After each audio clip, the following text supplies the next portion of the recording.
The dust cloud on the horizon told Tessa Langley everything she needed to know about mercy in the New Mexico territory. Left behind by the very people who had promised safe passage, she pressed her hand to her swelling belly and watched the wagon train disappear into the shimmering heat. Her husband's fever had claimed him 3 days ago, and now superstition would claim her too. The settlers whispered that death followed pregnant widows like shadows follow the sun. So they had given her. One day's water and prayers she didn't want, then rolled on without looking back. Now, as the sun reached its merciless peak and buzzards began their patient circles overhead, Tessa wondered if this barren creekbed would become her grave. But what those God-fearing folks didn't know was that some women are forged in fire, not are broken by it, and sometimes salvation comes from the most unexpected places. Will Tessa survive long enough to discover that her greatest trial might actually be her greatest blessing? Before we jump back in, tell us where you're tuning in from. And if this story touches you, make sure you're subscribed, because tomorrow I've saved something extra special for you. The sound that saved Tessa's life wasn't the thunder of hooves or the crack of a rifle. It was the gentle whinny of a mare calling to her foal. Reese Dalton had been tracking that sound for the better part of an hour, following his prize Arabian who had slipped her tether in the pre-dawn darkness. What he found instead, crumpled beside the dry creekbed like a discarded prayer, was a woman whose stubborn refusal to surrender had impressed even the buzzards into respectful silence. Reese had seen death before.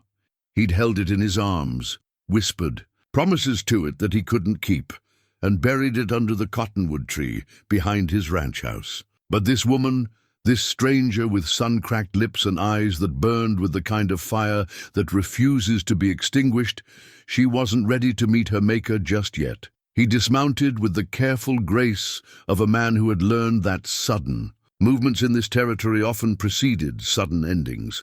The woman's hand instinctively moved to protect her belly, and Reese felt something twist in his chest, a pain so familiar it had become part of his daily breathing. "Easy now," he said, his voice carrying the same gentle authority he used with spooked horses. "I'm not here to harm you." Tessa's eyes, though clouded with exhaustion, tracked his every movement. She'd heard those words before, from men who'd proven them false with their next breath. But something in this stranger's manner, the way he approached her with hands visible, the way he kept his distance until she showed she wouldn't bolt, made her lower her guard just enough to whisper, "Water." The single word contained multitudes, desperation, hope, and a pride that refused to beg even in the face of death. Reese uncapped his canteen and held it out, watching as she drank with the measured control of someone who understood that salvation often came in small portions. As she drank, Reese studied her properly. Even in her bedraggled state, she carried herself with a dignity that spoke of better days. Her dress, though travel-worn and patched, had been well made once. Her hands, though work-roughened, bore the tan line of a wedding ring recently removed. Most telling of all was the way she positioned herself. Even while drinking, she maintained a posture that suggested she was prepared to defend something precious. "Name's Reese Dalton," he said when she'd finished drinking. "I've got a ranch about 5 miles north of here. Medical supplies, food, a bed that doesn't come with scorpions for company." Tessa considered this offer with the wariness of someone who had learned that charity often came with strings attached. "And what would you want in return, Mr. Dalton?" The question hung in the air between them like heat shimmer. Reese had asked himself the same thing from the moment he'd spotted her. The sensible answer would be nothing. Drop her at the town doctor's, perhaps leave enough money for her care, and ride away with his conscience clear. But looking at her now, seeing the way she held herself despite everything she'd endured, he found himself remembering another woman who had possessed that same unbreakable spirit. "Nothing you're not willing to give," he said finally, and meant it.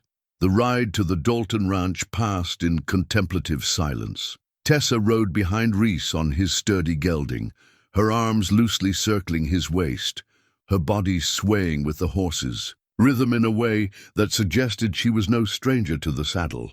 The landscape around them gradually shifted from harsh desert scrub to rolling grassland, and then to the sight that made Tessa's breath catch in her throat. The Dalton ranch spread before them like a vision from a more hopeful dream. Adobe buildings, with red tile roofs clustered around a central courtyard where a fountain played music with its gentle splash. Corrals held horses that looked like they'd been crafted from moonlight and wind, their coats gleaming in the afternoon sun.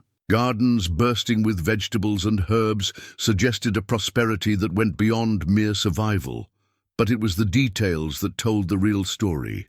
Wind chimes that sang soft melodies from every porch, flower boxes bright with blooms that served no practical purpose except beauty, and an overall sense of care that spoke of a place where someone had tried very hard to build something lasting. "Old Pete," Reese called as they approached the main house. "Miguel, we've got company." Two men emerged from the barn, one grizzled and bent with age, the other young and eager with the kind of energy that suggested he still believed the world held more good than bad. Both moved with the easy familiarity of men who had worked together long enough to communicate in glances and gesture. Old Pete, despite his name, moved with surprising spryness as he helped Tessa down from the horse. His weathered face creased with concern as he took in her condition, but his voice remained carefully neutral. "Ma'am, looks like you've had yourself quite a journey." Miguel, barely out of his teens but already showing the broad shoulders of a man who earned his living, with his hands, rushed forward with the kind of helpful enthusiasm that reminded Tessa painfully of her late husband. "Should I fetch Dr. Morrison from town, Senor Dalton?" "Not yet," Reese said, his eyes never leaving Tessa's face. "Let's get her settled first, see what she needs." What Tessa needed, it turned out, was more than she'd dared hope for in the dark. Hours beside the creek bed. The guest room Reese showed her to was simple but immaculately clean, with windows that caught the late afternoon light and a view of the mountains that reminded her why she'd wanted to come west in the first place. The bed, when she finally allowed herself to sink onto it, felt like the softest luxury after weeks of sleeping on hard ground. But it was the small kindnesses that nearly undid her. The pitcher of fresh water with a basin and clean towels, the simple blue dress laid out on the chair, sized, she realized, for a woman in her condition, and the tray of food that appeared shortly after, carrying the kind of nourishing soup that suggested someone understood exactly what her body needed to begin healing. As evening settled over the ranch, Tessa found herself seated in the kitchen, watching Reese move around the space with the easy competence of a man long accustomed to caring for himself. His hands, she noticed, were gentle despite their obvious strength. The hands of someone who worked with horses, who understood that force was never the first solution to any problem.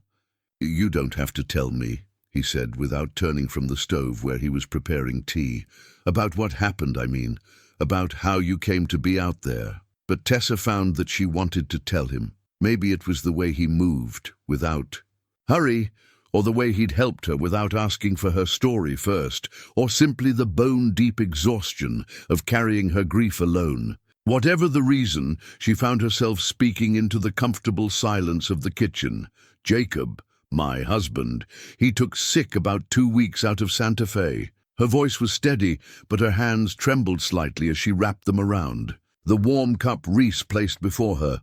"Fever. The kind that burns a man up from the inside. I nursed him as best I could, but—" She paused, staring into the tea, as if it might contain answers to questions she'd been afraid to ask. The other families, they started getting nervous when he didn't get better, started talking about bad luck, about how sickness follows some folks like a curse. When Jacob died, they said prayers and dug him a grave, but I could see it in their eyes.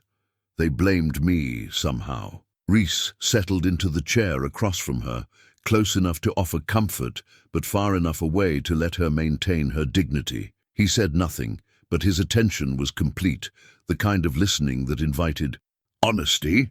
"When they found out about the baby," Tessa continued, her hand moving unconsciously to her belly. That's when the whispers really started. Said it wasn't natural, a woman carrying life right alongside death. Said bad luck would follow the whole. Train if they kept me with them. The words came easier now, as if speaking them in this warm kitchen somehow robbed them of their power to hurt her. So they gave me Jacob's portion of supplies, well, most of it anyway, and told me they'd send help from the next town. I knew they wouldn't, but I took their charity anyway.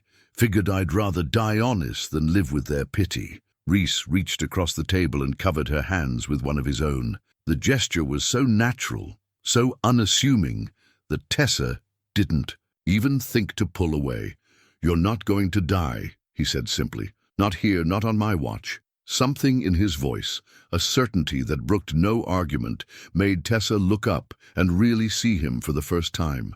He was handsome in the way of men who worked outdoors, his face weathered but strong, his dark hair touched with just enough silver to suggest wisdom earned rather than simply accumulated. But it was his eyes that caught and held her attention. Brown, like rich earth, but shadowed with a grief that mirrored her own. "You've lost someone too," she said.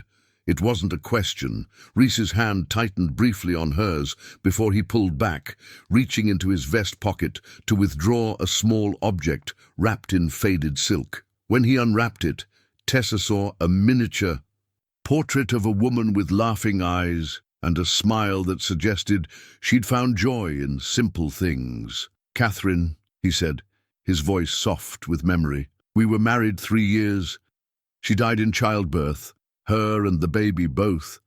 That was 5 years ago come October." The shared grief hung between them like a bridge neither had expected to cross. Tessa understood now why he'd stopped for her, why he'd brought her home instead of simply delivering her to the nearest town. He recognized something in her that others had missed, not bad luck or a burden to be endured, but a fellow traveler on the long road of loss. "I'm sorry," she said, meaning it.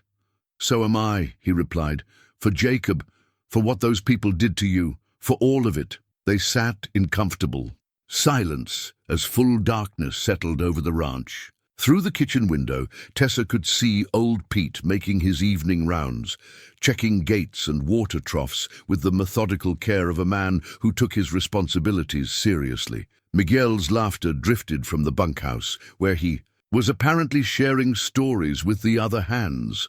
It was, Tessa realized, the sound of a place where people belonged, where they were valued not for what they could provide or how little trouble they caused, but simply for being themselves. It had been so long since she'd been part of something like that, she'd almost forgotten such places existed. "The baby," Reese said eventually.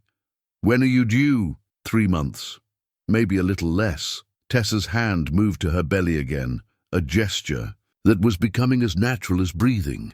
"I should probably see that doctor you mentioned. Make sure everything's—" She paused, suddenly overwhelmed by all the things that could go wrong, all the ways this fragile hope could be snatched away. "We'll go to town tomorrow," Reese said firmly. "Dr. Morrison's a good man, been delivering babies in this territory longer than anyone. You and the little one will be fine." The certainty in his voice was like a warm blanket on a cold night, not because Tessa entirely believed him, but because someone finally cared enough to offer reassurance instead of warnings about all the ways she might fail. As Reese showed her back to her room, Tessa caught sight of her reflection in the hallway mirror. The woman looking back at her was still hollow-cheeked and sunburned, still wore the haunted expression of someone who had looked death in the face and somehow walked away. But there was something else there now, a spark of possibility that hadn't been there when she'd watched that dust cloud disappear into the horizon. "Thank you," she said as they reached her door, "for everything. I know you didn't have to." "Yes, I did," Reese interrupted gently. "Some things you do because they're right, not because they're easy or convenient, or because someone's keeping score." As Tessa settled into the comfortable bed, she found herself thinking about second chances and the strange ways they sometimes arrived. Outside her window, the night sounds of the ranch created a symphony of contentment. horses shifting in their stalls, the distant call of an owl, the soft whisper of wind through the cottonwoods. For the first time in weeks, Tessa Langley fell asleep without wondering if she'd wake up to see another sunrise. And in the room down the hall, Reese Dalton sat by his window, holding Catherine's portrait and wondering if maybe, just maybe, it was time to stop living in the past and start believing in the possibility of a different kind of future. The sharp pain that woke Tessa from her first peaceful sleep in weeks felt like a warning from her own body, a reminder that safety was still a fragile thing, easily shattered by forces beyond her control. She pressed her hand to her belly, feeling the familiar tightness that had been coming and going for days, but this time it lingered, accompanied by a dampness that made her heart race with fear. "Reese," she called out, her voice barely above, a whisper, but somehow carrying the urgent weight of genuine alarm. Within moments she heard his boots on the wooden floor, quick but controlled, the sound of a man who understood that emergencies required swift action without panic. He appeared. In her doorway, hair tousled from sleep but eyes immediately alert. "What is it?" "Something's wrong," Tessa said, her hand still pressed protectively over her unborn child. "There's bleeding, and the pain, it's different from before." Reese was already moving, his mind clearly shifting into the kind of focused efficiency that came from years of dealing with livestock emergencies, where minutes could mean the difference between life and death. "Old Pete," he called toward the bunkhouse, "saddle 2 horses, gentle ones. We're riding to town." The journey to town that morning felt both endless and terrifyingly brief. Tessa rode side saddle on Reese's calmest mare, her body swaying with each careful step while Reese led them at a pace that balanced urgency with the need to avoid jarring her condition. Every mile brought fresh waves of cramping, and with them the growing certainty that this pregnancy, this last piece of Jacob she carried,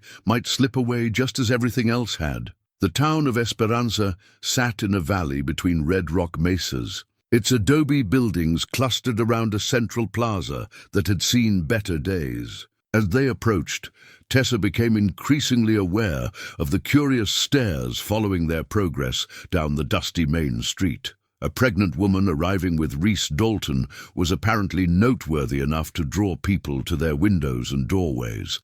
Dr. Morrison's office occupied the ground floor of a 2-story building near the church, its whitewashed walls and red cross painted above the door, marking it as clearly as any sign. The doctor himself met them at the door, a compact man in his 60s with steel-grey hair and the kind of steady hands that inspired confidence even in crisis. "Reese," he said by way of greeting, then turned his attention immediately to Tessa. "Ma'am, let's get you inside and see what we're dealing with." The examination room was spartanly furnished, but scrupulously clean, with medical instruments arranged on white cloths and the sharp smell of carbolic acid that spoke of a man who understood the importance of hygiene in frontier medicine. Dr. Morrison's examination was thorough and professional, his questions direct but not unkind. "How far along are you?" he asked as he checked her pulse and temperature. "About 6 months, maybe a little more." "And this bleeding, when did it start?" "This morning, but I've been having pains off and on for the past week." Dr. Morrison's expression grew more serious as he continued his examination, his hands gentle but probing as he assessed her condition. When he was finished, he helped her sit up, his face wearing the carefully neutral expression of a medical professional delivering news that could go either way. "Well," Reese asked from his position near the window, where he'd been pretending to study the street while clearly hanging on every word. "The baby's still alive," Dr. Morrison said, and Tessa felt a rush of relief so powerful it left her dizzy. "Heart sounds strong, positioning seems normal, but you're showing signs of what we call placental disturbance. Basically, your body's under too much stress, and it's affecting the pregnancy." He sat down heavily in his chair, fixing Tessa with the kind of look that suggested he was about to say things she didn't want to hear. "Mrs. Langley," Tessa supplied. "Tessa Langley." "Mrs. Langley, I'm going to be direct with you because sugar-coating medical facts has never saved a baby or a mother. You need complete bed rest for at least 2 weeks, probably more. No riding, no lifting, no stress of any kind. Your body needs time to settle, and this baby needs time to get stronger before it decides to make its appearance. The words hit Tessa like a physical blow.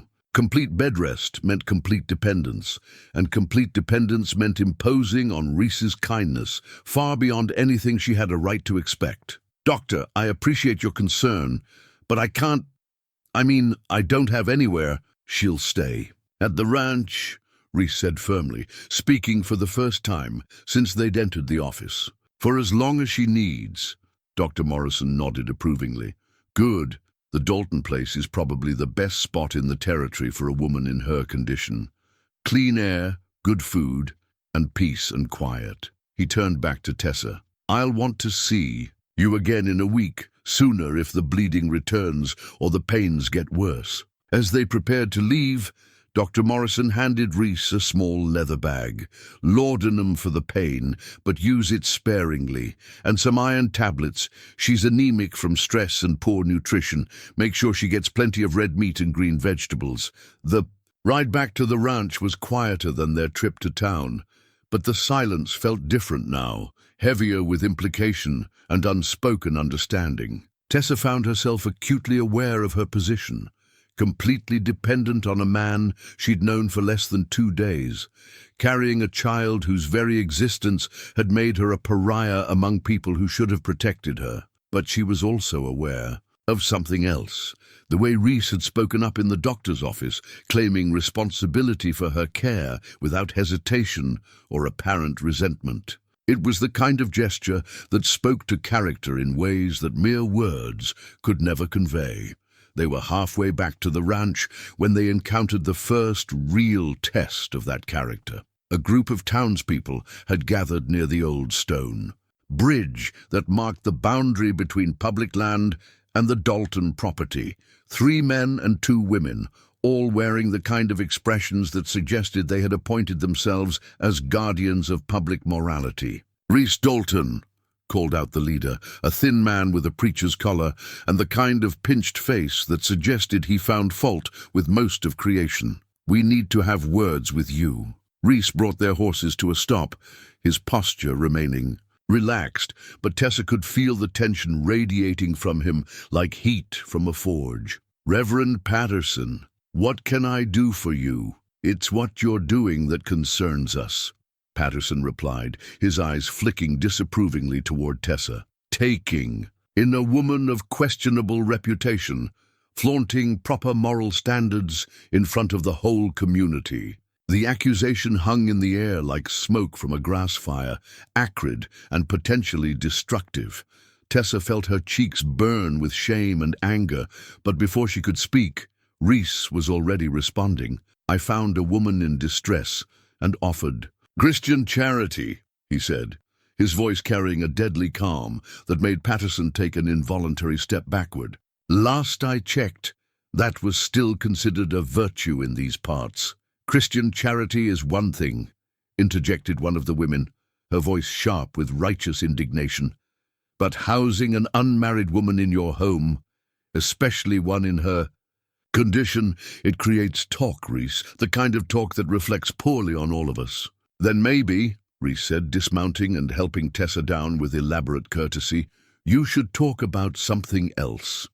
Mrs. Langley is a widow who lost her husband to fever and was abandoned by people who should have known better. She's under my protection now, and anyone who has a problem with that can discuss it with me personally. The emphasis he placed on the word personally carried implications that made the men in the group shift uncomfortably. Reese Dalton might be known for his horses and his generosity, but he was also known as a man who could handle himself when push came to shove. This isn't over, Patterson said, but his voice lacked conviction. Yes, it is, Reese replied firmly. It's over, and it's not starting again. Mrs. Langley is under my roof and under my protection, and that's the end of the discussion. As they rode away from the confrontation, Tessa found herself struggling with emotions she couldn't quite name. Gratitude, certainly, but also something deeper, a recognition that Reese had just committed himself publicly to her welfare in a way that would have consequences for both of them. "You didn't have to do that," she said quietly.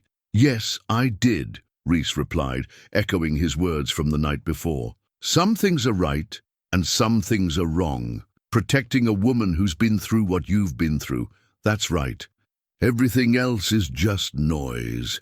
That evening, as Tessa settled into what would become her home for the foreseeable future, she found herself thinking about the strange turns that life could take.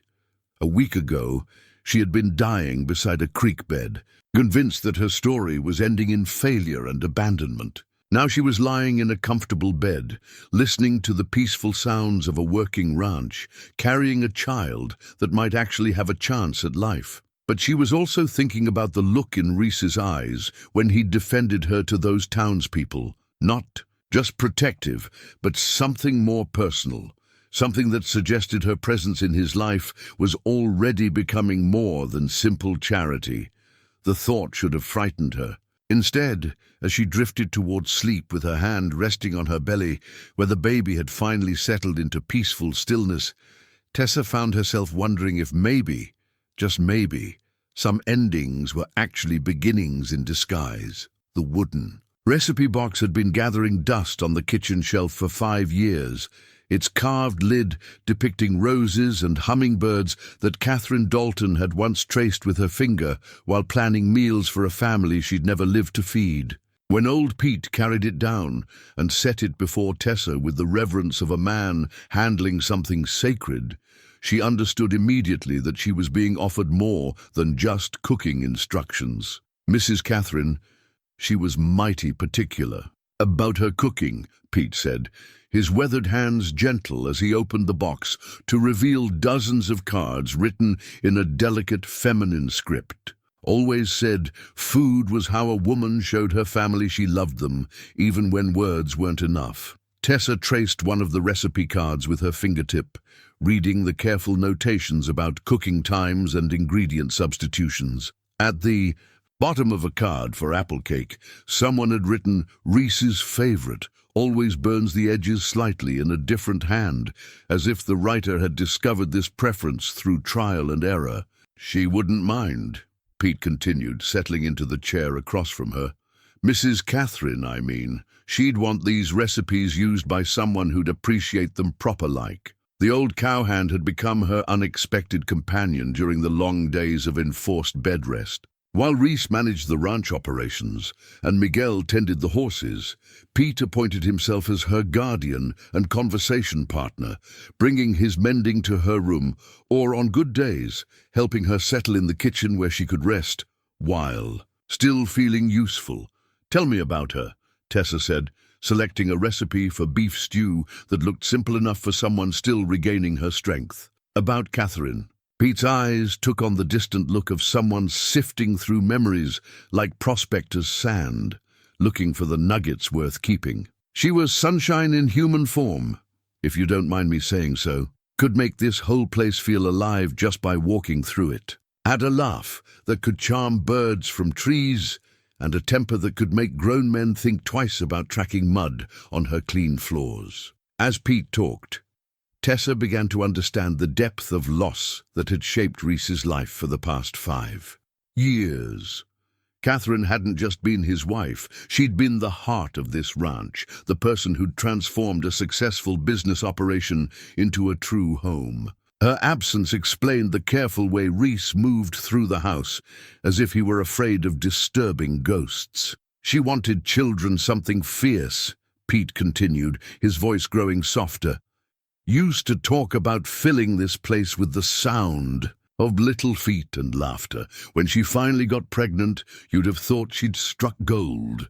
Reese, he was so proud he could barely sit still. The unspoken tragedy hung between them like morning mist. But Tessa found she needed to hear it all, to understand the full scope of what Reese had endured and why her presence here might mean more to him than simple charity. "What happened?" she asked gently. "Baby came early, and there were complications. Doc Morrison did everything he could, but..." Pete shook his head. lost them both in the same hour. Reese didn't speak for near 2 months after that, just worked from dawn to dusk like a man trying to outrun his own shadow. The revelation explained so much about Reese's behavior, his immediate response to finding her, his insistence on providing protection, his careful attention to her medical needs. In helping her, he was perhaps healing some part of himself that had been broken beyond repair 5 years ago. Over the following days, as Tessa gradually regained her strength, she found herself settling into the rhythms of ranch life with surprising ease. The morning routine began with Pete bringing her coffee and a report on the night's events, which horses had foaled, what repairs were needed, whether the weather looked favorable for the day's work. Miguel, initially shy around the pregnant stranger, gradually warmed to her presence, especially after she'd helped him write a letter to his sweetheart back in Santa Fe. His face had lit up with grateful wonder as she'd guided him through the formal phrases required for courtship correspondence, and from that moment forward, he'd treated her with the protective courtesy due to an honored aunt. "Senora Tessa," he said one afternoon as she sat in the kitchen working on mending, "would you like to see the horses? Senor Reese, he has some of the finest animals in the territory." The suggestion had come from Reese himself, she suspected, a carefully orchestrated way to give her gentle exercise without making her feel like an invalid. As they walked slowly toward the corrals, Miguel's enthusiasm for his work became apparent. In the way he spoke about each animal's bloodline and temperament. "That one there, the gray with the white star, that's Luna. She's expecting her first foal next month. And the big black stallion, that's Thunder. Senor Reese brought him all the way from Kentucky." But it was the gentle bay mare in the nearest corral that caught Tessa's attention. Something in the horse's intelligent eyes reminded her of her own situation, watchful, wary, but not without hope. "What about her?" Tessa asked. Miguel's expression grew thoughtful. "That's Esperanza. She belonged to Mrs. Catherine. Nobody's ridden her since the accident. Senor Reese, he can't bring himself to sell her, but he can't bear to ride her either." As if summoned by their conversation, Reese appeared from the barn, his shirt sleeves rolled up and his hands dusty from whatever task had occupied his afternoon. When he saw Tessa at the corral fence, his expression softened in a way that made her heart skip unexpectedly. "Feeling stronger today?" he asked, joining them at the fence. "Much better. Miguel was showing me your horses. They're beautiful." Reese's eyes followed her gaze to Esperanza, and Tessa saw a flicker of old pain cross his features. "Catherine loved that mare. Used to say they understood each other without words." "Maybe," Tessa said carefully, "when I'm fully recovered I could help exercise her. It seems a shame for such a beautiful animal to go unused." The suggestion hung between them, loaded with implications neither quite ready to acknowledge. Allowing her to ride Catherine's horse would be more than practical. It would be a symbol of acceptance, of moving forward rather than preserving the past in amber. "We'll see," Reese said finally, but his tone suggested the idea wasn't unwelcome. That evening, as Tessa worked in the kitchen preparing dinner from one of Catherine's recipes, she found herself thinking about the strange alchemy of grief and healing. The beef stew simmering on the stove filled the house with rich, welcoming aromas that seemed to awaken something that had been sleeping in these rooms for too long. When Reese came in from his evening rounds, he stopped in the kitchen doorway, as if struck by sudden memory. "Smells like," he began, then trailed off. "Like home?" Tessa suggested gently. He nodded, unable to speak for a moment. When he finally found his voice, it was rough with emotion. "She would have liked you. Catherine, you have the same way of making everything feel possible." The compliment, unexpected and deeply felt, hit Tessa with surprising force. She turned back to the stove to hide her sudden tears, stirring the stew with more attention than it required. "I hope so," she said softly. "I hope she wouldn't mind me being here, using her things." "She'd insist on it," Reese said with growing certainty. "Catherine never could stand waste, especially the waste of good things sitting unused. She'd want her. Recipes feeding people, her horse getting exercise, her house filled with life again." As they sat down to dinner together, the first meal Tessa had prepared since arriving at the ranch, she realized that something fundamental had shifted between them. They were no longer simply rescuer and rescued, host and grateful guest. They were becoming something more complex and fragile.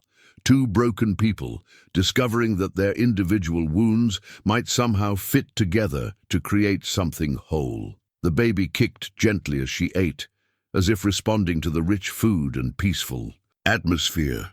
For the first time since Jacob's death, Tessa allowed herself to imagine a future that extended beyond mere survival, a future where her child might grow up knowing safety and love, where she herself might find purpose beyond simply enduring. It was a dangerous hope, she knew.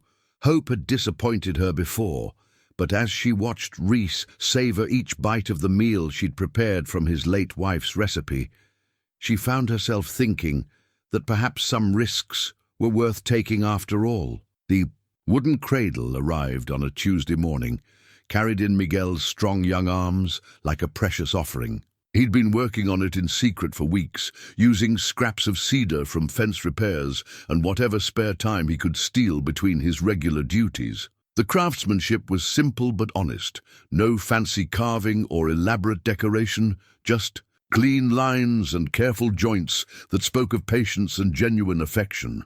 "For the little one," Miguel said shyly, setting it down in Tessa's room with the careful reverence of someone handling something sacred.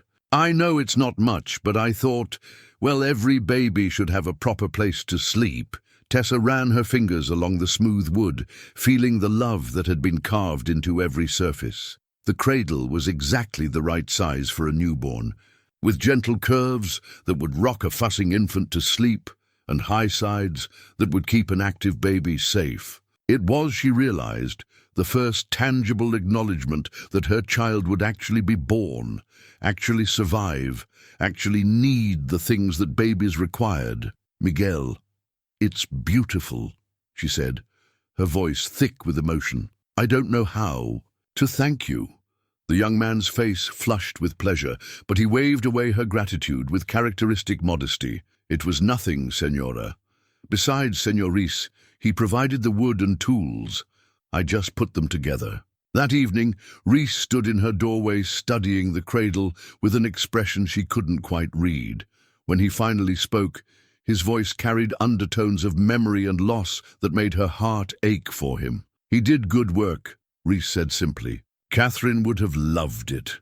The mention of his late wife had become less painful over the past weeks, Tessa noticed. Where once the name had seemed to cause him physical pain, now it carried the gentle sadness of a wound that was finally beginning to heal. "Reese," she said carefully, "I've been thinking about what you said about exercising Esperanza. I'm feeling much stronger now, and Dr. Morrison said gentle activity would be good for me." She watched his face carefully as she spoke, seeing the conflict play out in his expression. She understood the dilemma, allowing her to ride Catherine's horse would be another step away from the shrine he'd built to his grief, another acknowledgement that life was moving forward whether he was ready or not. "I suppose," he said finally, "it would be good for both of you. Esperanza needs the exercise, and you need to stay strong for—" He gestured toward her belly, where the baby had grown noticeably larger over the past month. The next morning dawned, clear and bright, with the kind of crisp air that made everything seem possible. Reese had saddled Esperanza with his own hands, adjusting the stirrups and checking every buckle twice before leading the mare to the mounting block he'd constructed specially for Tessa's use. "Easy, girl," he murmured to the horse, his voice carrying the same gentle authority Tessa had noticed in her own interactions with him. "You remember how this works?" Esperanza stood perfectly still as Tessa mounted, her ears pricked forward with intelligent attention. When Tessa settled into the saddle and gathered the reins, the mare's response was immediate and eager. She had missed this partnership, this purpose. They started with a gentle walk around the corral, Reese walking alongside with one hand on Esperanza's bridle. But as horse and rider reacquainted themselves with each other's rhythms, he gradually released his protective hold and stepped back. "She remembers," he said with something like wonder in his voice. "Look at her. She remembers what it means to carry someone who understands horses." It was true. Esperanza moved with renewed grace and purpose, her step lighter and her head held, higher than it had been in months.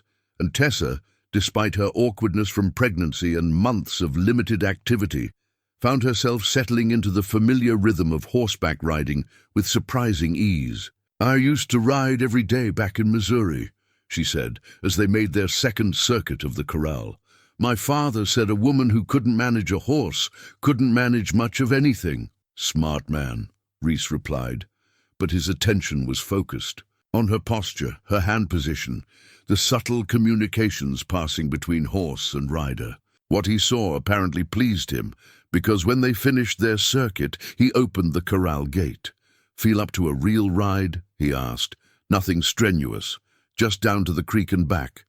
The ride to the creek became a daily ritual, a time when Tessa could escape the confines of careful invalidism and feel like herself again. Reese usually rode alongside her on Thunder, maintaining the careful pace that allowed for conversation while keeping watch for any signs that she was overexerting herself. It was during one of these rides that he began teaching her about the ranch. Business in earnest, not just the romantic aspects of horse breeding that visitors noticed, but the practical realities of bloodlines and profit margins, feed costs and market prices. "Most people think breeding horses is about finding the prettiest animals and hoping for the best," he said, as they paused to let the horses drink from the clear stream. "But it's really about understanding genetics, about matching strengths to weaknesses and planning 3 generations ahead."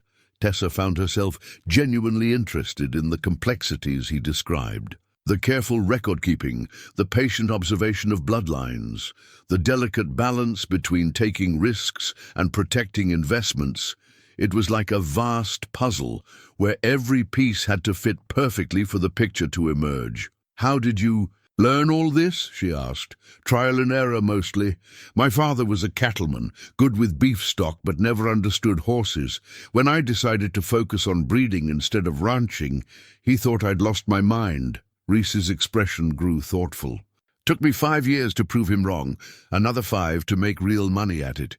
And Catherine, was she part of the business?"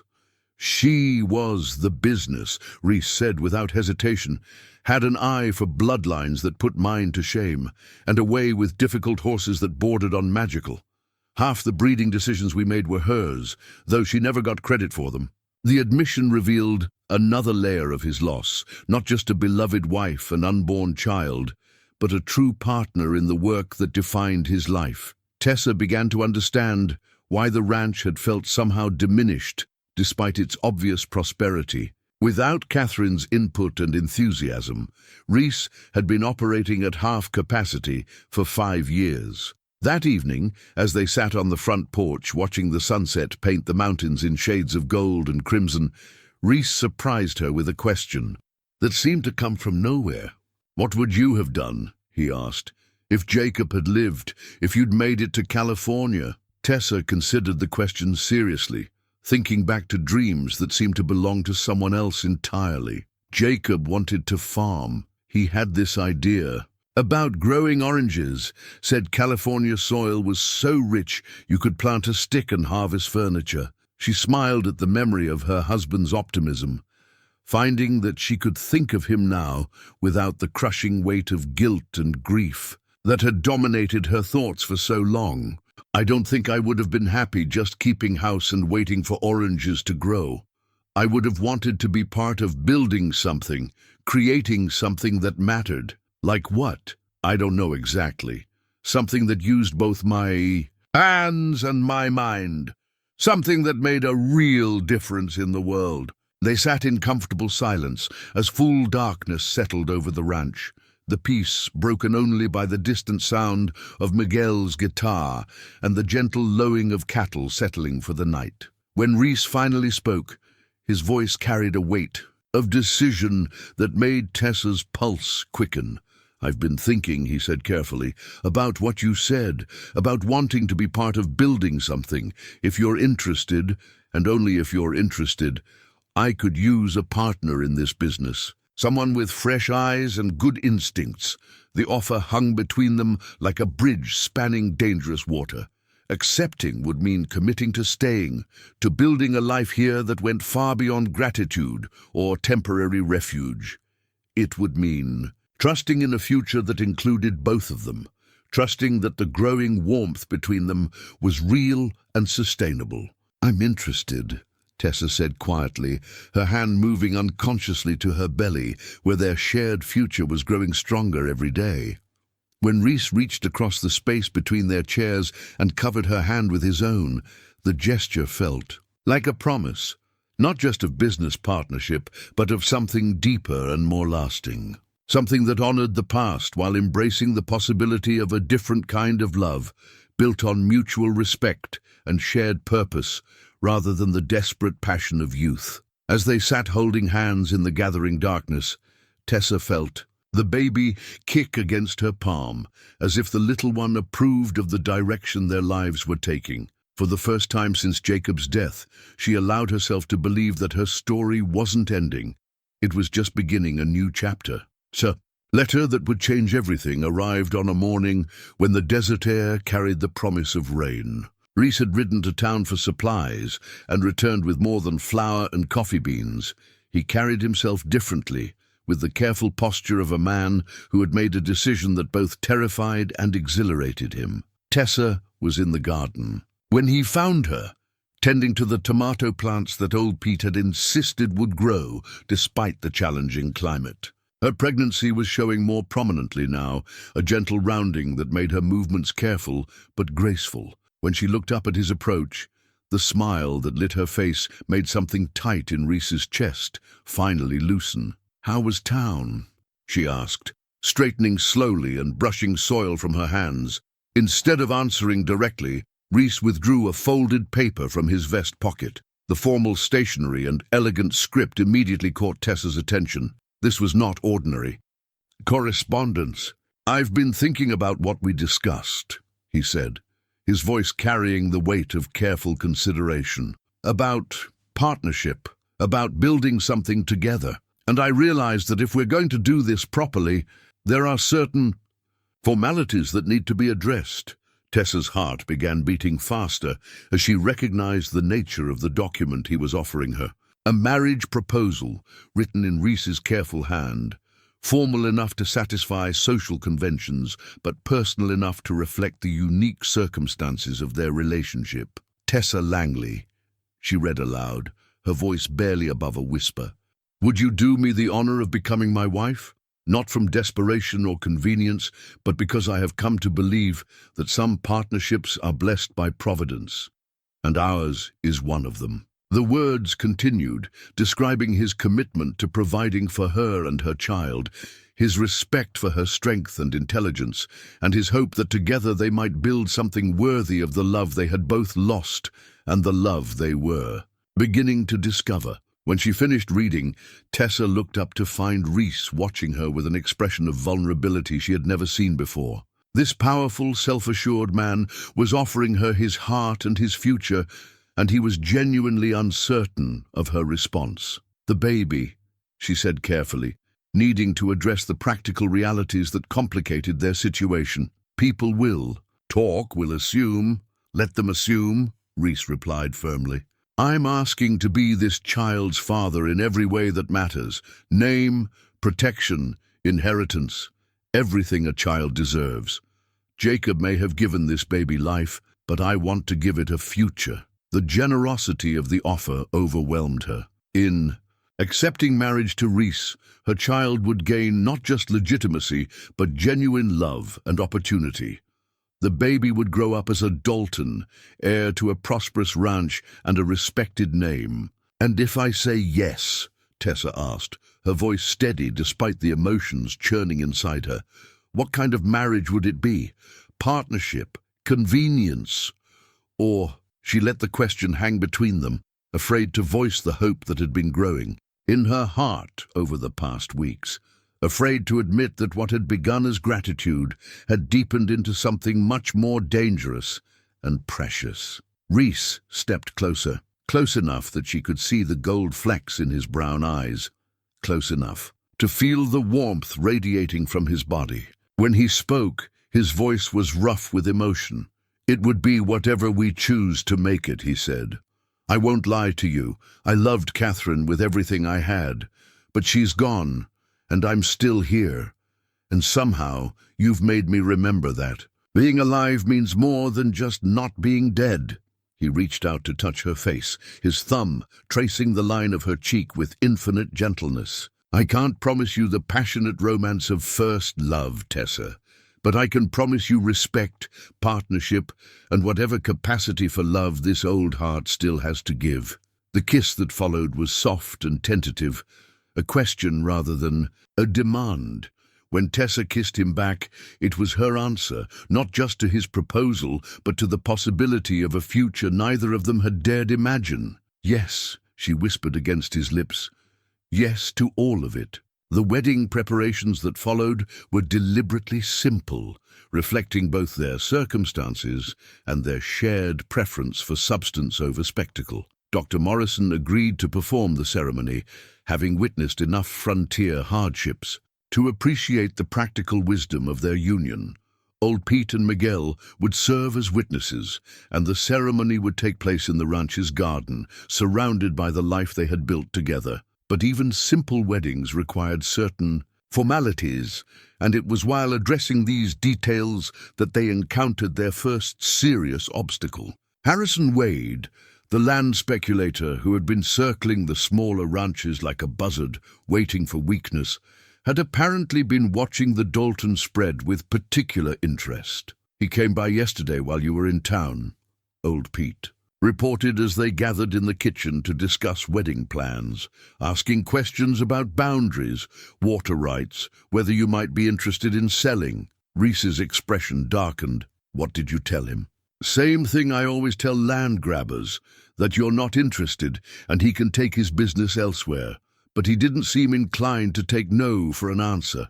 Started talking about how a man's circumstances can change, how marriage and family responsibilities might make a fellow reconsider his priorities. The implied threat hung in the air like smoke from a grass fire.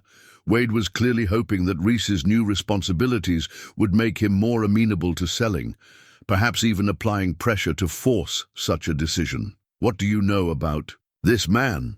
Tessa asked, her instincts warning her that Wade represented more than simple business competition. "Nothing good," Reese replied grimly.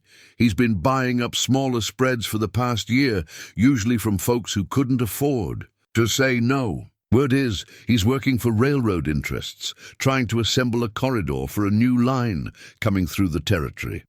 The implications were serious. Railroad development could bring prosperity to some, but it often came at the expense of established ranchers who found themselves displaced by progress they couldn't control.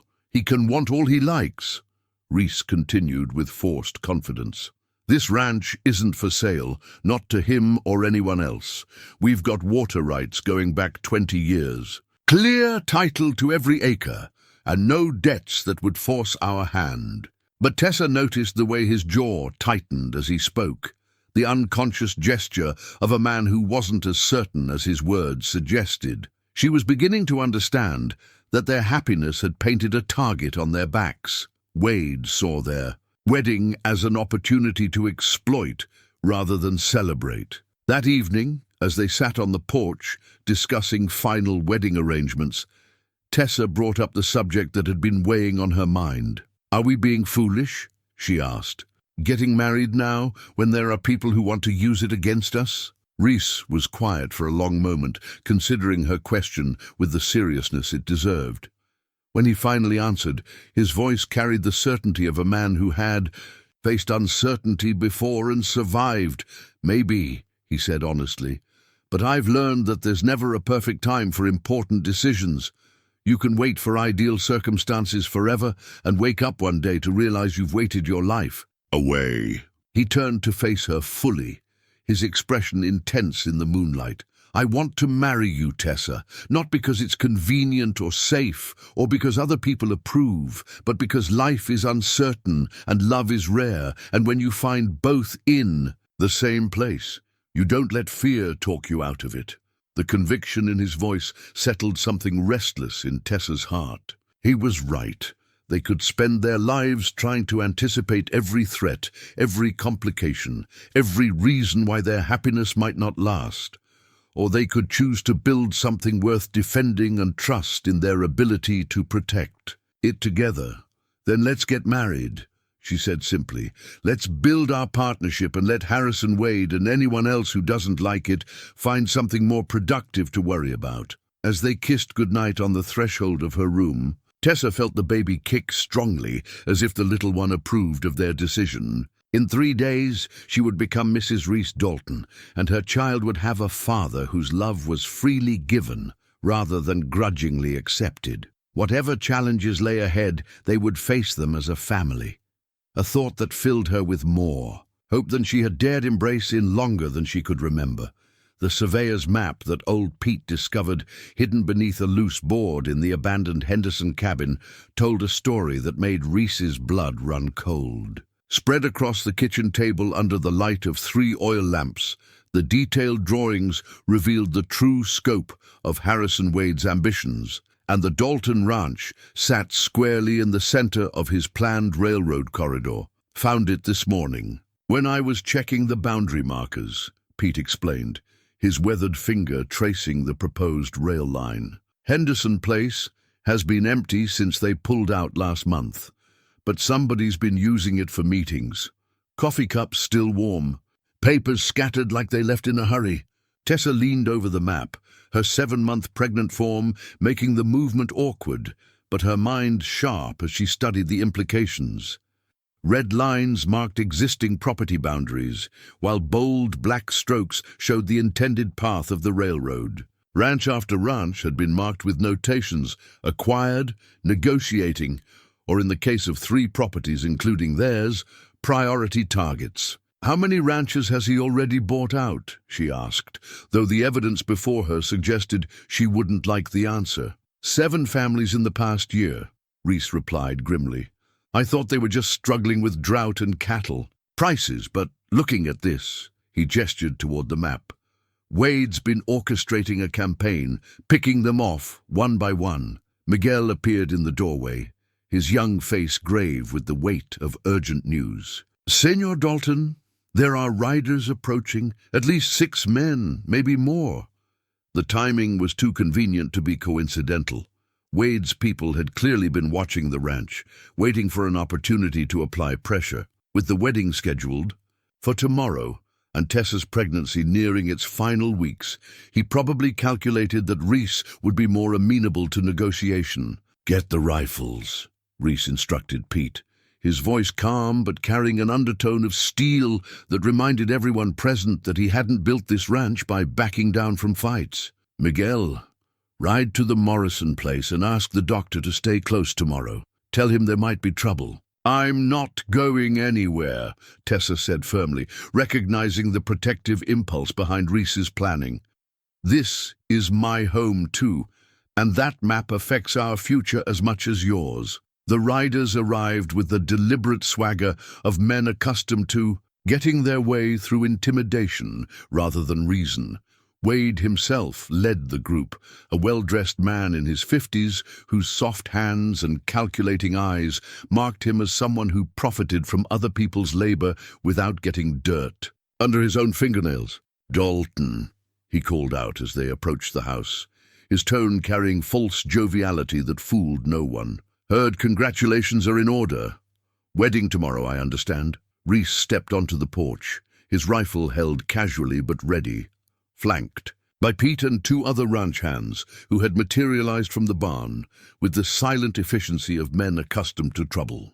Wade, You're on private property without invitation. Now, no need for hostility, Wade replied, dismounting with theatrical calm.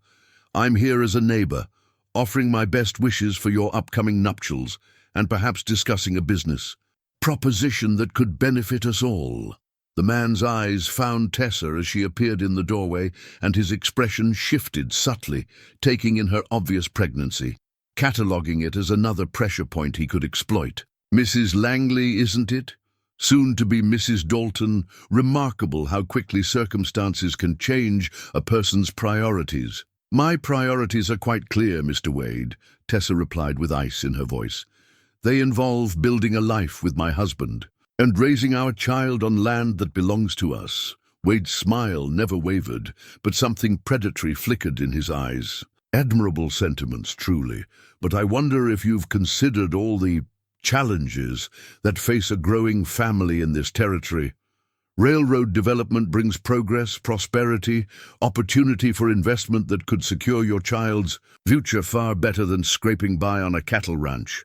Our ranch is prospering just fine, Reese interjected, but Wade continued as if he hadn't spoken. For now, perhaps. But what happens when the railroad goes through anyway, just north of your property? When the trains scare your cattle and the noise drives away your breeding stock? When property values for ranches double, while yours remains landlocked and worthless? The threat was elegantly delivered, but unmistakable. Wade was telling them that resistance was futile. The railroad was coming whether they cooperated or not, and their only choice was whether to profit from the inevitable or be destroyed by it. What exactly are you proposing? Tessa asked, though she suspected she already knew. Wade's smile widened, sensing an opening. A partnership. You sell me the ranch at fair market value plus 20%, enough to buy a substantial spread. Somewhere more suitable for family life. I provide guaranteed employment for your husband, overseeing railroad construction through the territory. Regular salary, steady work, a future you can count on. The offer was carefully crafted to appeal to every fear they might harbor about their uncertain future.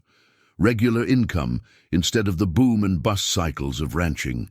Steady employment, rather than the constant struggle against weather and market forces. Security for their unborn child, but it was also a surrender of everything they had worked to build, not just the physical property, but the independence and self-determination that made their partnership meaningful. And if we decline your generous offer? Reese asked, though his tone suggested he already knew that answer too. Wade's expression never changed, but his voice carried a subtle shift toward coldness. Then you'll face the same challenges as any business that stands in the way of progress. Difficult winters, cattle diseases, market fluctuations that favor larger operations over smaller ones. The territory can be unforgiving to those who don't adapt to changing circumstances. The veiled threats hung in the air like gun smoke. Wade was promising a campaign of harassment and sabotage designed to make their lives so difficult that selling would seem like the only rational choice. We'll need time to consider, Tessa said before Reese could respond, with what she suspected would be a more direct refusal. Of course, Wade replied smoothly, but don't take too long. Opportunities like this don't remain available indefinitely, and I'd hate to see a young family suffer unnecessarily due to stubbornness. After Wade and his men departed, the three of them stood in the kitchen, studying the surveyor's map with new understanding. What had seemed like random pressure from a land speculator was revealed as part of a larger, more sophisticated campaign to acquire their property by any means necessary. He's not going to give up, Pete observed grimly. Men like that, they see resistance as just another obstacle to overcome. Then we need to be ready, Reese replied, his jaw set with determination. For whatever he throws at us. Tessa placed her hand on her belly, feeling the baby's restless movements as if the little one sensed the tension surrounding them. Tomorrow, she would become Mrs. Reese Dalton. But tonight, she was a woman facing the reality that their happiness had made them. Targets. There's something else, she said quietly, a thought occurring to her as she studied the map. If Wade's been this systematic about acquiring properties, there must be other ranchers who've been approached, people who said no and might be facing the same pressure we are. Reese looked up from the map, understanding immediately where her thoughts were leading. You're thinking about organizing resistance. I'm thinking about survival, Tessa corrected. Wade's counting on picking us off one by one, the way he has been. But if we stand together, present a united front. The idea had merit, Pete acknowledged, with a thoughtful nod. Strength in numbers.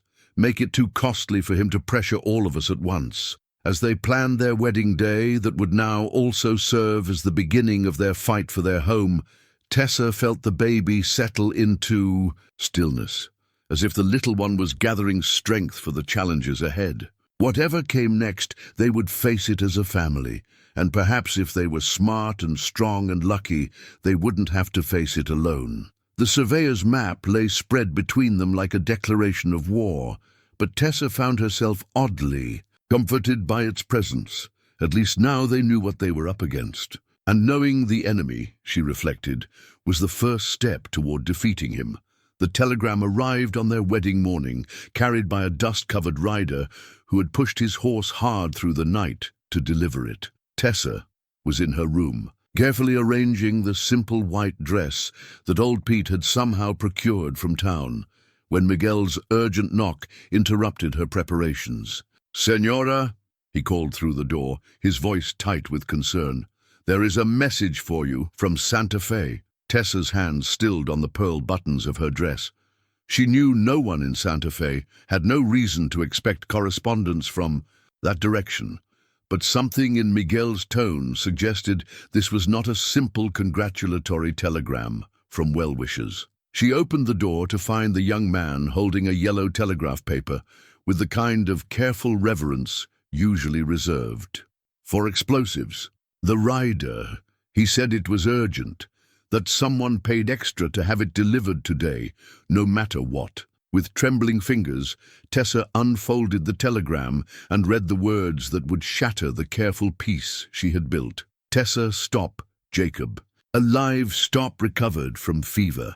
Stop searching for you. Stop arriving Esperanza tomorrow. Stop your husband, Jacob Langley. Stop. The paper fluttered from her nerveless fingers as the implications crashed over her like a flash flood. Jacob was alive. Her husband, her legal husband, had survived the fever that had supposedly killed him, had been searching for her all this time, and was now coming to reclaim the wife he believed was his. Miguel's sharp intake of breath told her he had read the telegram as it fell. "Dios mío," he whispered. "What does this mean?" Before Tessa could answer, Reese appeared in the hallway, drawn by their voices. He took one look at her face, white with shock and growing panic, and immediately moved. To her side. "What is it?" he asked, his voice calm, but his eyes alert for danger. Miguel wordlessly handed him the telegram. Tessa watched Reese's face as he read, seeing the careful control that settled over his features like armor. When he finished, he folded the paper precisely and looked directly into her eyes. "We need to talk," he said quietly, "all of us." In the kitchen, with old Pete summoned from his morning chores and Miguel standing guard at the door, they faced the reality that threatened to destroy everything they had built. The wedding dress Tessa still wore seemed to mock her now, white silk and pearl buttons for a ceremony that might constitute bigamy. Could it be a mistake? Pete asked hopefully. Wrong Jacob Langley, maybe? But Tessa was already shaking her head. He mentioned the fever, mentioned searching for me, and the timing. She pressed her hands to her temples, trying to organize thoughts that seemed to scatter like startled cattle. The wagon train leader. He said Jacob was dead. We buried him. I saw the grave. But did you see the body? Reese asked gently, his lawyer's mind already working through the possibilities. The question hit her like a physical blow. She had been too distraught, too overwhelmed by grief and her own growing illness, to insist on viewing Jacob's body before burial. The other women had handled the preparation, had told her it was better to remember him as he was. At the time, their kindness had seemed like mercy. No, she whispered. "I was sick myself, and they said it was better." The terrible possibility began to take shape in her mind. What if Jacob had fallen into the kind of fever-induced coma that could be mistaken for death? What if he had awakened after his burial, weak and confused, but alive? The thought of him clawing his way out of a shallow grave, searching desperately for a wife who had already moved on, made her stomach lurch with guilt and horror. "There's something else," Reese said grimly, producing another piece of paper from his pocket. "This came with the other telegram. Wade's been busy." The second message was brief, but devastating. "Understand, Mrs. Langley, situation has changed. Stop revised offer stands. Stop deadline tomorrow. Stop H. Wade." The timing was too perfect to be coincidental. Wade had somehow learned about Jacob's survival and was using the information to maximum advantage, calculating that the legal and emotional chaos would make them desperate enough to accept his terms. How could he know? Tessa asked, though she was beginning to suspect the answer. "Telegraph operators talk," Pete said darkly. "And Wade's got enough money to buy information when he needs it." The full scope of their predicament settled over them like a suffocating blanket. If Jacob was truly alive and could prove his identity, then Tessa's marriage to Reese would be invalid. Worse, their relationship could be construed as adultery, carrying legal and social consequences that could destroy both their reputations and Reese's business. But the deeper wound was emotional. Tessa had grieved for Jacob, had slowly and painfully learned to love again, had built a new life on the foundation of his death. Now she was being asked to resurrect a marriage she had mourned and buried, to abandon the partnership that had given her purpose and hope. "What do we do?" Miguel asked, voicing the question they were all thinking. Before anyone could answer, the sound of approaching horses interrupted their crisis meeting. Through the kitchen window, they could see a lone rider approaching at a steady pace, not the aggressive swagger of Wade's men, but the measured gait of someone who had traveled far and was finally nearing his destination. Tessa's hand went instinctively to her throat, where Jacob's wedding ring had once hung on a chain, before she'd finally removed it weeks ago. "He's early," she whispered. The man who dismounted in their courtyard bore little resemblance to the robust farmer who had left Missouri months ago with dreams of California oranges. This Jacob was gaunt from illness and hard travel, his hair prematurely grey and his clothes hanging loose on a frame that spoke of recent hardship. But his eyes, when they found Tessa through the kitchen window, blazed with the kind of desperate love that had sustained him through whatever trials he had endured. "Tessa!" he called out, his voice carrying across the yard with the weight of months of searching, hoping, and refusing to give up. "Tessa, I'm here. I found you." The joy in his voice was genuine and heartbreaking. Here was a man who had literally risen from the dead to reclaim his wife, who had searched across a hostile territory because he couldn't imagine life without her. The fact that she had already imagined life without him, had begun building that life with another man, was a betrayal that would destroy him if he learned of it. Reese placed a steady hand on her shoulder, his touch conveying support without possessiveness. "Whatever you decide," he said quietly, "I'll stand by you. The baby will always have a home here, and so will you, no matter what name you choose to carry." The generosity of the offer, given in the face of losing everything he had hoped for, nearly undid her completely, but there was no time for tears or extended farewells. Jacob was already approaching the front door, his step quickening as he anticipated the reunion he had dreamed of during his long recovery and longer search. "Mrs. Dalton," Pete said formally, using her married name for what might be the last time, "what do you want us to tell him?" Tessa looked around the kitchen that had become her sanctuary, at the people who had become her family, at the man who had taught her that love could be both practical and profound. Then she looked through the window at Jacob, who was reaching for the door with the eager anticipation of a man who believed his greatest trial was finally over.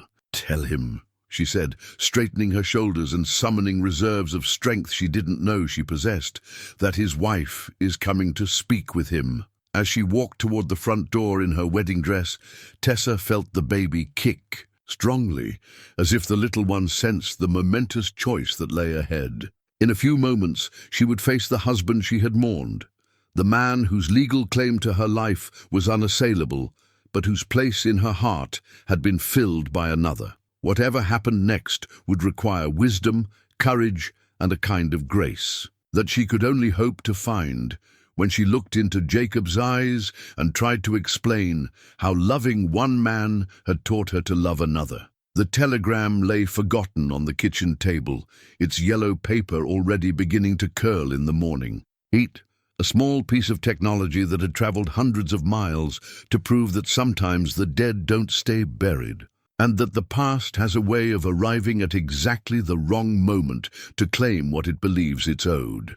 The Colt revolver had belonged to Reese's father, a man who had believed that some problems could only be solved with decisive action and unwavering resolve. As Reese lifted the weapon from its place of honor above the fireplace, the weight of it in his hands felt like an inheritance of responsibility. Not just the cold metal and careful engineering, but the understanding that protecting what mattered sometimes required a willingness to face consequences that couldn't be undone.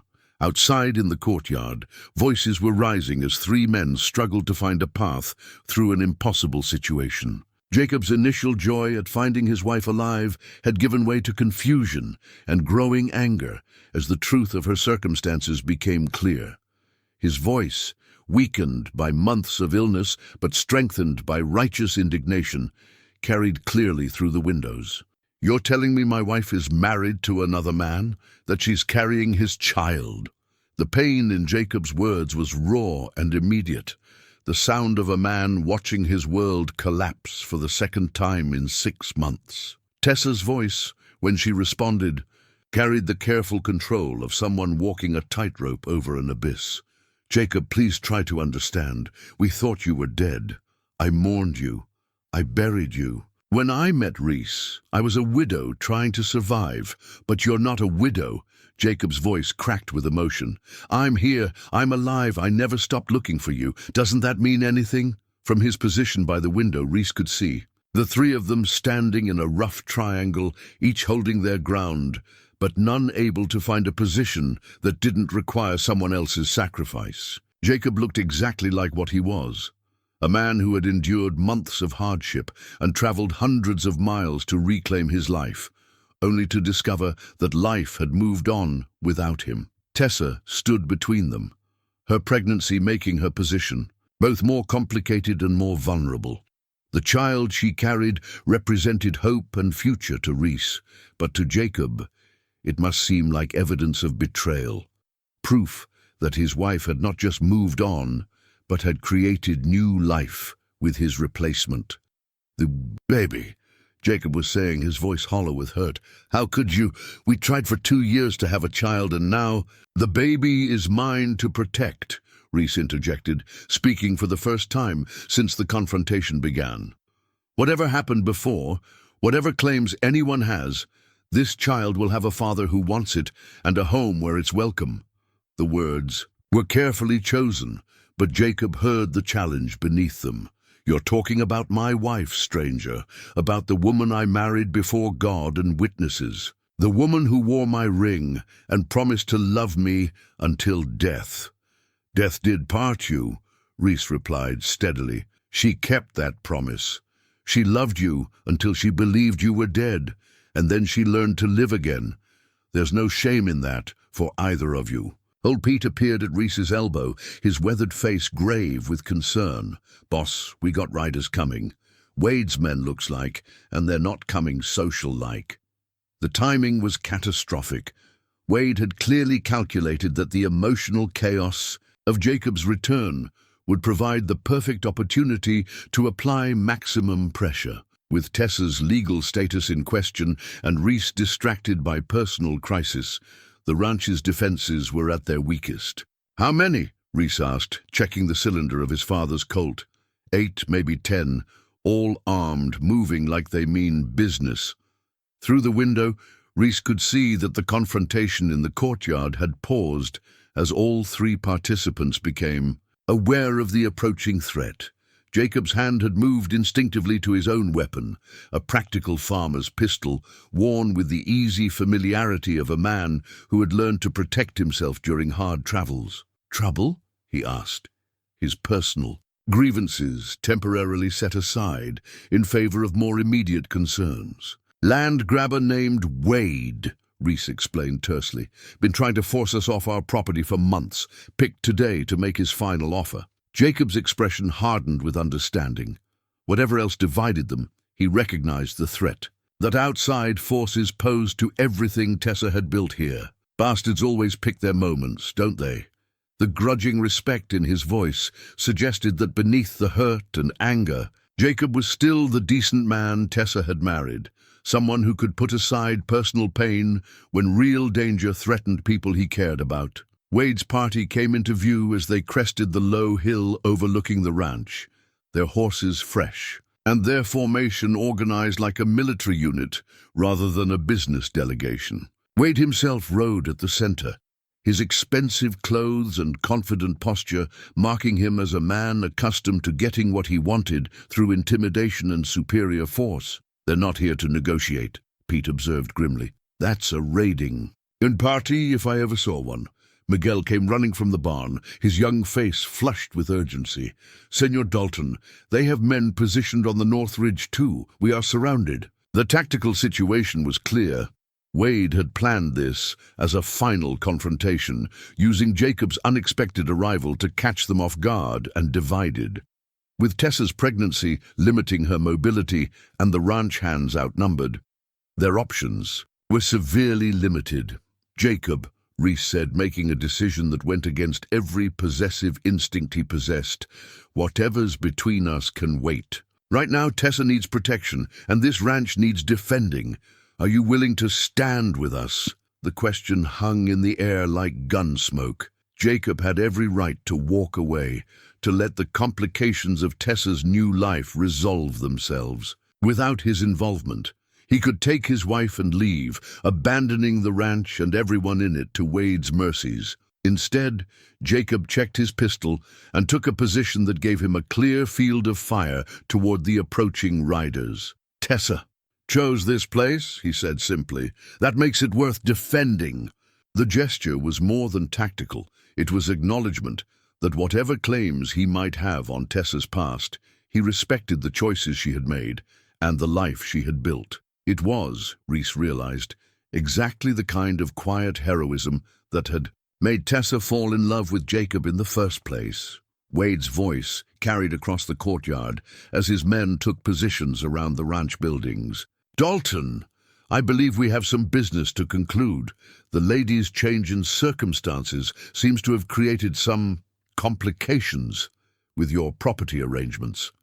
The calculated cruelty of using Tessa's situation as leverage was typical of Wade's approach, finding weakness and exploiting it without regard for the human cost. But he had miscalculated in one crucial respect. He had assumed that personal conflict would weaken their resolve, when instead it had forced them to clarify what truly mattered. "Tessa," Reese called without taking his eyes off Wade's position. "Get inside. Whatever happens here, you and the baby stay safe." But Tessa was already shaking her head, her voice carrying the steel that had sustained her through abandonment and near death in the desert. "This is my home too. I'm not hiding while other people decide my future." Her words seemed to focus. Something in both men, a recognition that this woman had already proven herself stronger than either of them had given her credit for. She had survived abandonment, near death, social ostracism, and now the return of a past she had thought buried. If she was willing to stand and fight for the life she had chosen, then they had no choice but to stand with her. The baby chose that moment to kick strongly, and Tessa's hand moved instinctively to her belly. The gesture reminded them all of what was truly at stake. Not just property or pride or legal technicalities, but the future of an innocent child who deserved to grow up safe and loved. "Wade's made one mistake," Jacob said quietly, his eyes never leaving the approaching threat. "He thinks this is about land and money and legal complications. But it's not." "What's it about?" Reese asked. Jacob looked at Tessa, then at Reese, his expression carrying a kind of painful clarity. "It's about family, about protecting the people you love, even when love gets complicated." As Wade's men completed their encirclement of the ranch, the three of them stood together, not as rivals competing for the same prize, but as people united in defense of something larger than their individual desires. The baby Tessa carried represented hope and continuity, but it also represented vulnerability that had to be protected. Wade dismounted and began walking toward them with the confident swagger of a man who believed he held all the cards. What he didn't understand was that sometimes the strongest position isn't about having the most advantages. It's about being willing to risk everything for something that can't be bought, sold, or negotiated away. The Colt revolver in Reese's hand felt like more than a weapon now. It felt like a symbol of the choice between surrender and resistance, between accepting what others demanded and fighting for what you believed was right. His father had carried this gun through his own battles, had passed it down with the understanding that some things were worth the ultimate sacrifice. As Wade approached calling terms for surrender, Reese felt the weight of that inheritance and knew that whatever happened in the next few minutes would determine not just who owned this land, but what kind of legacy they would leave for the child who was even now growing stronger in Tessa's womb. The climax was coming, and they would meet it together. Three people whose lives had become entangled in ways none of them had planned, but who had discovered that love, in all its complicated forms, was worth defending against any threat. The ranch bell that Dalton had installed to call the hands in for meals now rang with desperate urgency, its bronze voice carrying across the valley with a message that transcended words. Old Pete pulled the rope with methodical determination, sending the alarm to every neighboring ranch within 5 miles, a call for help that invoked the unwritten code of frontier survival. Wade's confident advance faltered as the bells pealing echoed off the surrounding hills. He had planned this confrontation carefully, timing it to catch the Dalton ranch at its most vulnerable moment, but he hadn't counted on the power of that simple bronze bell to transform a private dispute into a community crisis. "Shut that damn noise up!" Wade shouted to his men, but none of them were positioned to reach the bell tower without exposing themselves to rifle fire from the ranch house. The first labor pain hit Tessa like a lightning strike, doubling her over just as she was moving toward better cover. The timing was catastrophic. Her body had apparently decided that this moment of maximum danger was the perfect time to bring new life into the world. "Reese!" she gasped, clutching the porch railing as another contraction seized her. "The baby, it's incoming." Jacob was beside her instantly, his medical knowledge from years of treating sick livestock translating into human care. "How far apart are the pains?" he asked, his personal anguish temporarily set aside in favor of immediate necessity. "This is only the second one," Tessa managed through gritted teeth. "But they're strong." From the bell tower, Pete's voice carried over the chaos. "Riders coming from the east. Looks like the Morrison boys and maybe the Hendersons." The cavalry was arriving, but slowly. Wade's men were already in position and armed for battle, while the neighboring ranchers were responding to an alarm bell, not a military engagement. The next few minutes would determine whether help arrived in time to matter. "Miguel," Reese called, "get Dr. Morrison's bag from the house, and boil water, lots of it." Wade apparently recognized that his window of opportunity was closing rapidly. The longer this confrontation continued, the more witnesses would arrive, and the harder it would be to claim that whatever happened was simply a legitimate business dispute gone wrong. "Last chance, Dalton," he shouted. "My offer expires when those riders get here. After that, you deal with whatever consequences follow." The threat was clear. If Wade couldn't buy the ranch, he was prepared to take it by force and worry about legal justification later. In the chaos of a shooting fight, evidence could be lost, witnesses could be silenced, and possession could become 9/10 of the law. Another contraction hit Tessa, stronger than the last, and she knew with certainty that this baby was not going to wait for a more convenient time. "Jacob," she whispered, "I need to get inside." But before anyone could move to help her, Wade made his decision. With a sharp gesture to his men, he initiated the attack he had hoped to avoid, apparently calculating that it was better to fight on his own terms than to face a growing number of armed neighbors who might not appreciate his methods. The first shot came from the north ridge, a rifle bullet that splinged off the porch railing inches from where Tessa stood. The message was clear. Wade's men were not aiming to kill, at least not initially. They were trying to force surrender through intimidation and superior firepower. Reese's response with his father's Colt was immediate and precise, placing a shot close enough to the ridge shooter to send him diving for better cover. "That's fair warning," he called out. "Next one won't be." Jacob had managed to get Tessa inside the house, where she could labor in relative safety, while the men handled the immediate threat. But even through the thick adobe walls, the sound of gunfire was terrifying, and each shot reminded her that the people she cared about were risking their lives to protect her and her unborn child. "How you doing?" Jacob asked, helping her settle onto the bed in what had been intended as her wedding chamber. "Scared," she admitted, her honesty surprising them both. "Not of the baby. That feels right somehow. But this fight, these men who want to destroy everything we've built." Another contraction cut off her words, and Jacob found himself timing the intervals with the same focused attention he had once brought to difficult carvings on their Missouri farm. "They're getting closer." "Together," he observed. "This baby's serious about making an appearance." Outside, the sound of more gunfire was punctuated by Pete's triumphant shout. "The Morrisons are here, and they brought half the county with them."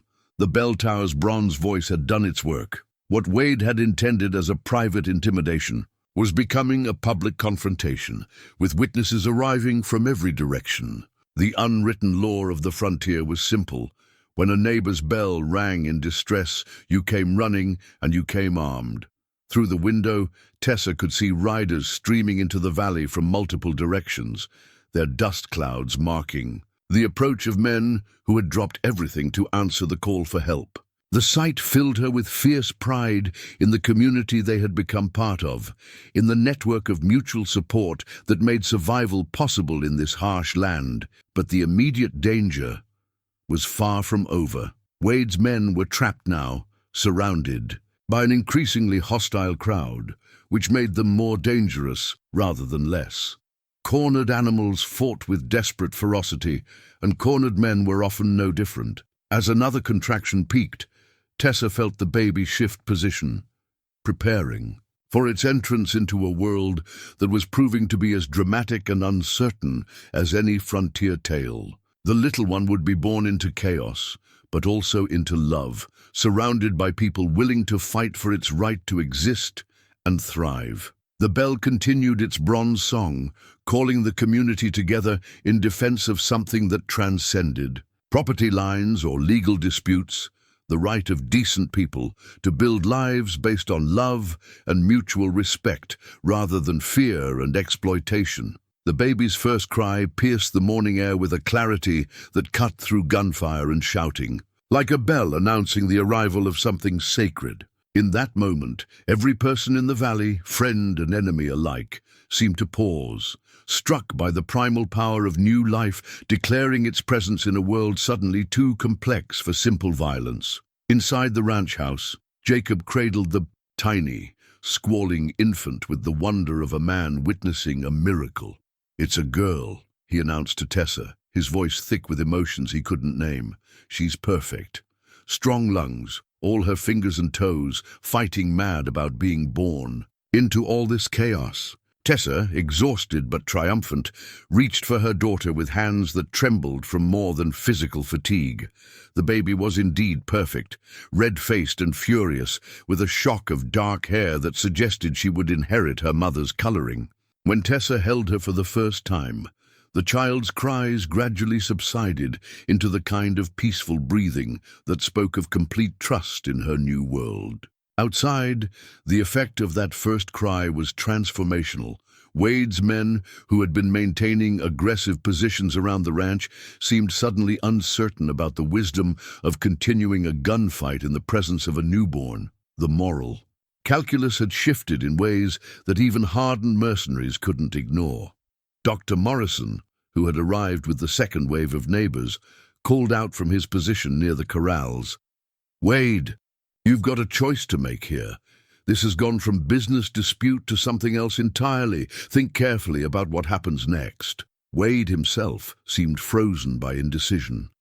His original plan had been elegant in its simplicity. Pressure a vulnerable ranch owner into selling by any means necessary. But the arrival of a dozen armed neighbors, combined with the birth of a child during the confrontation, had created a situation that defied easy resolution. Reese appeared in the bedroom doorway, his father's Colt still in his hand, but pointed toward the floor. When he saw Tessa holding the baby, his expression softened with an emotion that transcended the legal complexities of their situation. "She's beautiful," he said simply, and the reverence in his voice suggested that whatever else remained unresolved, his commitment to protecting this child was absolute. Jacob looked between Tessa and Reese, seeing something in their interaction that forced him to confront a truth he had been avoiding. This wasn't a woman who had been seduced away from her marriage. This was a woman who had found genuine love after believing herself widowed, who had built a partnership based on mutual respect and shared purpose. "Tessa," he said quietly, his decision crystallizing as he watched her with the baby, "I need to tell you something. The fever, I remember more now than I did when I first woke up. I remember the peace I felt, the sense that I was ready to let go. When I thought I was dying, my last thought wasn't about fighting to stay alive. It was about hoping you'd find happiness without me." The admission hung in the air like a benediction. Jacob had traveled hundreds of miles and endured tremendous hardship to find his wife. But now that he had found her, he was choosing to honor what she had become rather than trying to reclaim what she had been. Outside, Wade's voice cut through the morning air with the sharp edge of desperation. "This isn't over. Railroad's coming through whether you like it or not, and when it does, every one of you will regret standing against progress." But even as he made the threat, his men were already beginning to pull back.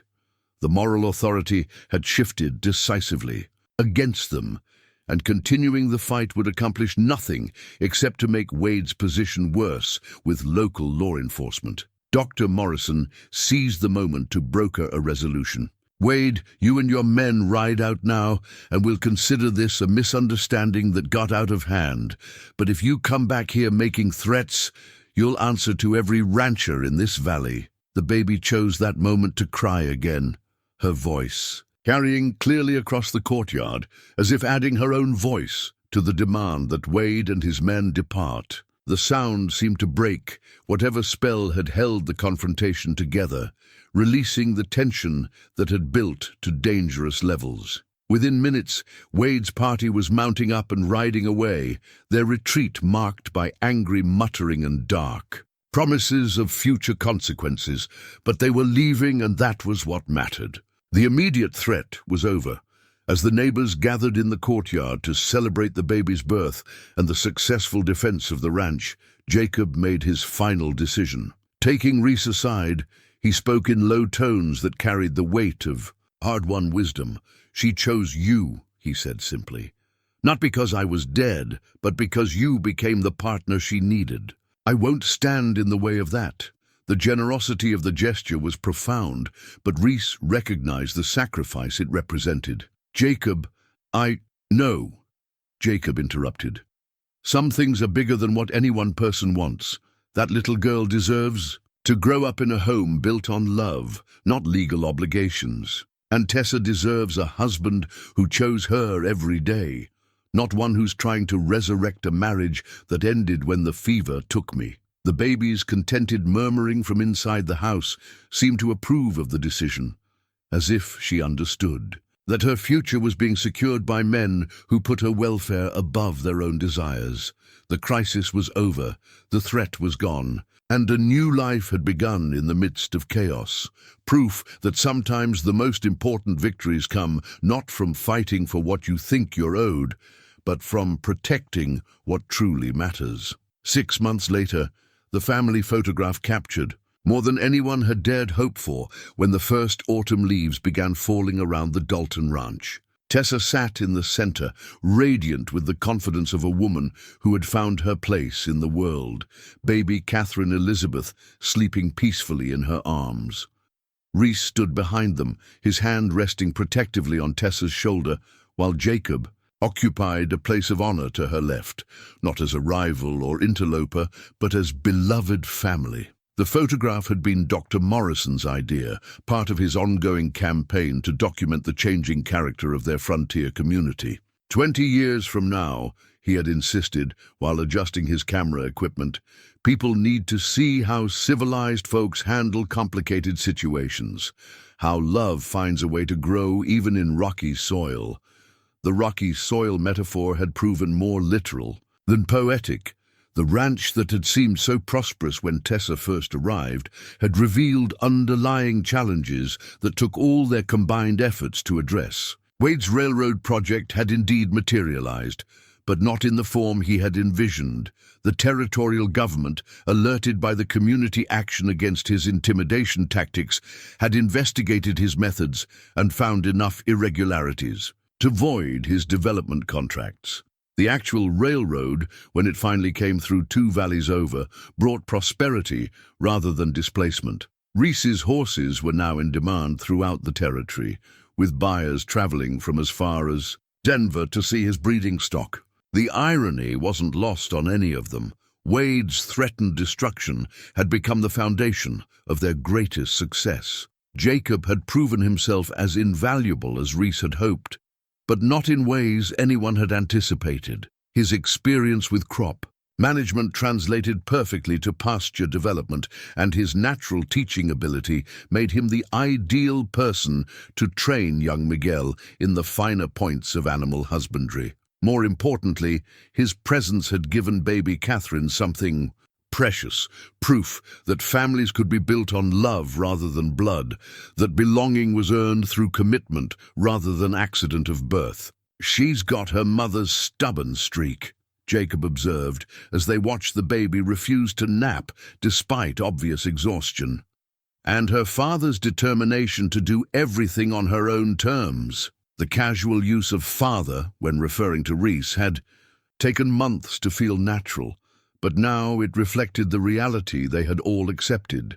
Reese was Catherine's father in every way that mattered, the man who walked the floors with her during teething, who sang lullabies in a voice better suited to horses than infants, who planned her future with the same careful attention he gave to his breeding programs. Jacob had found his own path to contentment as ranch foreman and unofficial uncle, the kind of beloved family member whose wisdom and steady presence enriched everyone's life. His quarters in the renovated bunkhouse suited him perfectly, close enough to be part of daily life, independent enough to maintain his dignity. The legal resolution of their complicated situation had required the services of a territorial judge with more wisdom than precedent to guide him. Judge Harrison, no relation to their former nemesis, had listened to their unusual request with the kind of careful attention that suggested he understood the stakes involved. "What you're asking," he had told them during the hearing, "is for the law to recognize what the heart already knows, that love creates obligations that transcend legal technicalities, and that the welfare of a child matters more than the convenience of adults." The custody arrangement they had worked out was unprecedented but practical. Reese would be Catherine's legal father and guardian, with all the rights and responsibilities that entailed. Jacob would be listed as her godfather and would maintain permanent rights to visit and participate in major decisions. Tessa would have final authority over all matters concerning her daughter's upbringing. More importantly, they had created a family structure that honored everyone's contributions while prioritizing Catherine's need for stability and love. The little girl would grow up knowing that she was wanted by multiple adults, that her arrival had brought people together rather than driving them apart. The ranch itself had become a model for the kind of progressive thinking that was beginning to define their territory. Visitors often commented on the unusual harmony of the household, the way responsibilities were shared without regard for traditional gender roles, the obvious prosperity that came from combining different strengths toward common goals. Tessa had thrown herself into the business side of ranch operations with enthusiasm that surprised everyone, including herself. Her natural gift for numbers and planning, combined with her fresh perspective on marketing and customer relations, had increased their profits by 30% in the first year. She was particularly proud of the breeding record system she had developed, which tracked bloodlines and performance data with scientific precision. "You know what I think?" she said as they studied the latest batch of photographs Dr. Morrison had developed. "I think we're proof that some stories don't end the way they're supposed to. They end the way they need to." Reese reached over to trace the outline of her face in the photograph, marveling at how different she looked from the desperate woman he had found beside the creek bed. This Tessa radiated confidence and purpose, the kind of deep satisfaction that came from building something meaningful. "What we've built here," he said thoughtfully, "it's not what any of us planned, but it's exactly what we needed." Jacob nodded, agreement from his position by the window where he was watching Miguel work with the young horses in the corral.